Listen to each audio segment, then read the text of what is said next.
Hello student, welcome to Ashish classes PCM PCB. बच्चों, आज हम लोग क्लास 12th बायोलॉजी का एक बहुत ही इंपॉर्टेंट टॉपिक पढ़ने जा रहे हैं। टॉपिक है हमारा मेंस्ट्रुअल साइकिल, ठीक है, जो कि हमारे क्लास 12th बायोलॉजी के लिए बहुत ही ज़्यादा इंपॉर्टेंट है। तो लेक्चर को पूरा जरूर देखिएगा और आपको जैसे मैंने यहाँ पर बोर्ड पर लिखा हुआ है सेम ऐसे ही नोट्स बना लेने हैं बोर्ड एग्जाम के लिए अपने, ठीक है। तो हम बात करते हैं मेंस्ट्रुअल साइकिल। तो मेंस्ट्रुअल साइकिल बेसिकली किसमें होता है? फीमेल्स में होता है ना। और मेंस्ट्रुअल साइकिल बाय बर्थ नहीं होता किसी भी फीमेल्स में, जब उसमें प्यूबर्टी एज आ जाती है तभी से उसमें मेंस्ट्रुअल साइकिल स्टार्ट हो जाता है। तो चलिए स्टार्ट करते हैं मेंस्ट्रुअल साइकिल के बारे में, ठीक है। अगर हम मेंस्ट्रुअल साइकिल की बात करते हैं कि in the female of higher mammals there is a monthly discharge of blood and debris, ठीक है, डेब्रीज थ्रू द वजाइना, ठीक है। बच्चों, एक वर्ड आया है डेब्रीज, ठीक। डेब्रीज का मतलब क्या होता है कि जो सेल्स वगैरह अंदर टूटी हैं उसका वजाइना के थ्रू, ब्लीडिंग के थ्रू बाहर आना, यानी एक प्रकार से मलबा बाहर आना ही क्या होता है? मेंस्ट्रुअल साइकिल होता है। तो there is a monthly discharge, ये आपको जैसा पता है कि मेंस्ट्रुअल साइकिल मंथली डिस्चार्ज एक प्रोसेस है, यानी हर मंथली ये एक पूरा साइकिल के फॉर्म में चलता रहता है। मंथली डिस्चार्ज ब्लड, यानी मंथली ब्लड डिस्चार्ज होता है थ्रू द वजाइना, यानी वजाइना के थ्रू ब्लड डिस्चार्ज होता है। दिस इज कॉल्ड मेंस्ट्रुएशन, ठीक है। इसी को क्या बोलते हैं? मेंस्ट्रुएशन बोलते हैं, ठीक है। The bleeding occurs for 4 to 5 days, ठीक है। देखो बच्चों, मेंस्ट्रुएशन की बात करते हैं तो इसमें 4 to 5 days, 4 to 5 days में क्या होता है? जब भी मेंस्ट्रुअल साइकिल स्टार्ट होता है किसी भी फीमेल में तो 4 से 5 दिन क्या होता है? ब्लीडिंग होती है कंटिन्यूस, ठीक है। This period is called menstrual period, और इसी पीरियड को बोलते हैं मेंस्ट्रुअल पीरियड। मतलब जो 4 से 5 दिन जो ब्लीडिंग होती है उसको मेंस्ट्रुअल पीरियड बोलते हैं। This period is the beginning of 28 days long cycle is called menstrual cycle, ठीक। और ये जो बिगिनिंग से लेकर एक 28 दिन का जो पूरा 28 डेज का जो पूरा सर्कल होता है उसी को क्या बोलते हैं? पूरा मेंस्ट्रुअल साइकिल होता है। ये पूरा 28 डेज का मेंस्ट्रुअल साइकिल होता है, ठीक है। आगे बात करते हैं। It starts immediately after the honest of puberty. बच्चों, अगर हम मेंस्ट्रुअल साइकिल की बात करते हैं तो ये जैसे ही प्यूबर्टी, किसी भी फीमेल्स की प्यूबर्टी एज स्टार्ट हो जाती है उसमें मेंस्ट्रुअल साइकिल स्टार्ट हो जाता है, ठीक है। The first menstrual is known as menarche, ठीक है। जो पहला मेंस्ट्रुअल साइकिल होता है उसको क्या बोलते हैं? मेनार्च बोलते हैं, ठीक है। जो फर्स्ट मेंस्ट्रुअल होता है उसको क्या बोलते हैं? उसको मेनार्च बोलते हैं। It occurs at the age between 10 to 14 years. ये पहला जो मेंस्ट्रुअल साइकिल होता है किसी भी फीमेल्स में तो वो 10 से लेकर के 14 साल की उम्र में होता है, ठीक है, जो प्यूबर्टी एज मानी गई है, ठीक। Menstruation stop at the age of 45 to 50 years, it is called menopause, ठीक है। तो जब कोई फीमेल 45 से 50 साल की उम्र की हो जाती है तो उसमें जो मेंस्ट्रुअल साइकिल होता है वो बंद हो जाता है, और मेंस्ट्रुअल साइकिल बंद होने के साथ साथ क्या होता है कि वो फिर फीमेल कभी मां नहीं बन सकती। तो 45 से 50 साल की उम्र में जो मेंस्ट्रुअल साइकिल बंद हो जाता है उसी को हम बोलते हैं क्या बच्चों? मेनोपॉज बोलते हैं। क्या बोलते हैं? मेनोपॉज बोलते हैं। Menstrual cycle of a normal female is about 28 days. किसी भी नॉर्मल फीमेल की अगर हम बात करते हैं तो उसमें जो मेंस्ट्रुअल साइकिल होता है वो 28 डेज का होता है, यानी 28 दिनों का होता है। ये चीज़ आपको पता होगा, ठीक। आगे बात करते हैं।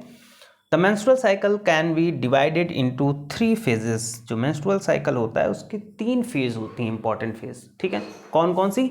जो फर्स्ट फेज होती है बच्चों वो ब्लीडिंग फेज होती है। ब्लीडिंग फेज मतलब this phase is characterized by the bleeding through vagina, ठीक है। यानी जब फीमेल में वजाइना के थ्रू ब्लीडिंग होती है वो ब्लीडिंग फेज होती है, ओके। इसी का जो सेकेंड पॉइंट है, the duration of this phase is about 4 to 5 days। यानी ये जो ब्लीडिंग वाली फेज होती है ये 4 से 5 दिनों की होती है। 5th day bleeding is usually stopped and ovary start forming the fresh Graafian follicle. देखो ये 4 से 5 दिन का होता है, यानी सपोज करो जो फर्स्ट डे होगा वो ब्लीडिंग स्टार्टिंग डेज होगा और जो 5th डेज होगा वो ब्लीडिंग स्टॉप्ड डेज होगा। ठीक है, यानी 4 से 5 दिनों में बेसिकली ये ब्लीडिंग फेज स्टार्ट होती रहती है और जैसे ही ये स्टॉप होती है उसके बाद में क्या होता है, जो फ्रेश ग्राफियन फॉलिकल होती है, ठीक है, ओवरी में नई यानी फ्रेश ग्राफियन फॉलिकल का बनना स्टार्ट हो जाता है। ठीक है, जैसे ही ब्लीडिंग बंद होती है 4 से 5 दिनों में, वैसे क्या होता है, एक नई ग्राफियन फॉलिकल का बनना स्टार्ट हो जाता है। ठीक, सेकेंड जो फेज आती है इसकी बच्चों, उसको बोलते हैं प्रोलाइफरेटिव फेज। क्या होती है? प्रोलाइफरेटिव फेज। प्रोलाइफरेटिव फेज में होता क्या है, in this phase the rapid proliferative of uterine endometrium. यहाँ पर क्या होता है, इस प्रोलाइफरेटिव फेज में क्या होता है कि rapid proliferative of uterine endometrium, मतलब यहाँ पर तेजी से नई सेल्स क्या होती है बच्चों, बनने लगती हैं। तो यही उसी को बोला गया in this phase the rapid proliferative uterine endometrium start, यानी नई नई सेल्स अंदर क्या होंगी, एंडोमेट्रियम का बनना स्टार्ट होगा और काफ़ी तेज़ी के साथ एंडोमेट्रियम जनरेट होगा। Growth and development of ovarian follicle. ठीक है, और क्या होगा, जो ओवेरियन फॉलिकल होगी उसकी ग्रोथ और उसके अंदर का जो डेवलपमेंट होगा वो स्टार्ट हो जाता है इस फेज में। कौन सी फेज? प्रोलाइफरेटिव फेज में। ओके, आगे देखो इसमें, by the 14th day the growth of Graafian follicle is completed. जैसे जैसे दिन आगे बढ़ते जाते हैं, जैसे 14th डेज आता है बच्चों, 14th डेज में क्या होता है कि जो ग्राफियन फॉलिकल होता है वो पूरी तरीके से कंप्लीट हो जाती है, यानी पूरी तरीके से प्रिपेयर हो जाती है। And on 14th day ovulation occurs. ठीक है, और 14th डे क्या होता है, ओवुलेशन स्टार्ट हो जाता है। ठीक है, आगे बात करते हैं। नेक्स्ट जो इसकी स्टेज है वो है सेक्रेटरी फेज। ठीक है, सेक्रेटरी फेज का मतलब होता है किसी चीज़ का सेक्रीजन होना, यानी किसी चीज़ का स्राव होना। कैसे? फ्रॉम 15th डे, यानी जैसे ही 14 दिन कंप्लीट होंगे, 15वें दिन क्या होगा, the proliferative of endometrium, this is the beginning of secretory phase. ठीक है, 15th डे क्या होगा कि प्रोलाइफरेटिव जो phase of endometrium, this is the beginning phase, ये बिगिनिंग फेज हो गए of secretion phase. Secretion phase का ये जो 15th डे वाला फेज होगा ये इसका बिगिनिंग, यानी यहीं से सेक्रीजन 15th डे से सेक्रीजन स्टार्ट हो जाता है। It last for the next 14 day, अगले 14 डेज के लिए बच्चों ये चीज़ समझ में आई होगी। इन this phase the endometrium becomes highly vascular and glandular. इस फेज में क्या होता है कि जो एंडोमेट्रियम होती है बच्चों, इस सेक्रेटरी फेज में जो एंडोमेट्रियम होगी वो बहुत ही ज़्यादा वैस्कुलर होगी और वैस्कुलर होने के साथ साथ ग्लैंडुलर भी होगी। The gland in endometrium become filled with secretions. अब एंडोमेट्रियम के अंदर जो ग्लैंड होती है वो सेक्रीजन से फिल्ड होती है, जो भी फ्लूइड आता है उस फ्लूइड से ये ग्लैंड क्या होती है, फिल्ड होती है। And they secrete more than more mucus, और ये ज़्यादा से ज़्यादा म्यूकस का सेक्रीजन करते हैं। ठीक है, थर्ड पॉइंट है, the uterus now wait for the fertilized egg by about 21st day of ovulation cycle, यानी ओवल्यूशन साइकिल के 21 यानी 21वें दिन तक ये फर्टिलाइजेशन के लिए क्या करता है, एग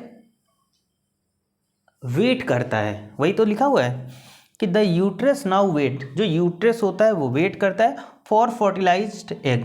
फर्टिलाइज्ड एग के लिए क्या करता है, फर्टिलाइज्ड एग के लिए जो यूट्रस है वो वेट करता है ना, egg by about 21st day of the ovulation cycle. Ovulation cycle के 21st डेट तक ये रास्ता देखता है कि कोई फर्टिलाइज्ड एग यहाँ पर आए। लेकिन if the fertilization does not occur, अगर फर्टिलाइजेशन नहीं होता है तो क्या होता है, then the endometrium of uterus undergoes degeneration.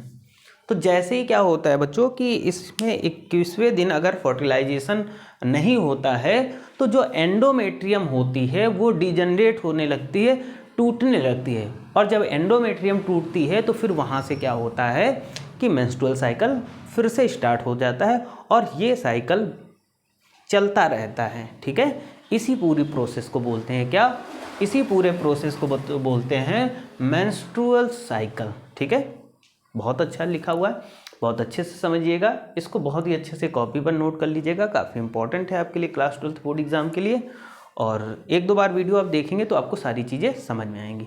तो आज के लेक्चर में इतना ही रखते हैं। Thank you for this class.